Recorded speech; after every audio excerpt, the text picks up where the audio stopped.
ठीक है हाँ कर मैं दसी हाँ शाबाश पहला ये केड़ा हो गया दूसरा ठीक है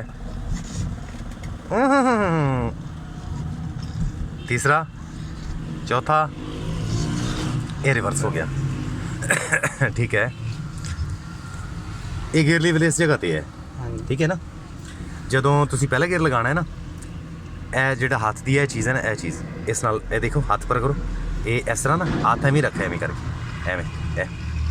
ਇਹ ਪਹਿਲਾ ਹੋ ਗਿਆ ਲਾਜ਼ਰਾ ਆਰਾਮ ਨਾਲ ਇਹ ਪਹਿਲਾ ਹੋ ਗਿਆ ਅਗਰ ਕਲਚ ਮੁਕੰਮਲ ਪ੍ਰੈਸ ਹੋਇਆ ਨਾ ਆਸਾਨੀ ਨਾਲ ਲੱਗ ਜਾਏਗਾ ਠੀਕ ਹੈ ਓਕੇ ਕਲਚ ਛੱਡੀ ਜ਼ਰਾ ਕਲਚ ਛੱਡ ਦੇ ਹੁਣ ਪਹਿਲਾ ਗੇਅਰ ਲਾਵੀਂ ਹੁਣ ਤੁਹਾਨੂੰ ਮਹਿਸੂਸ ਹੋਏਗਾ ਜਿਵੇਂ ਗੇਅਰ ਫਸਦਾ ਹੈ ਇਹ ਪਹਿਲਾ ਇਹ दूसरा तीसरा और चौथा क्लच प्रेस करेंगे ना तो ये मज़ीद आसान हो जाएगा ये खुद ही दौड़ता जा रहा है तीसरा चौथा ठीक है अच्छा क्लच ये हो गया मेरे ठीक है अगली अगली की चीज़ है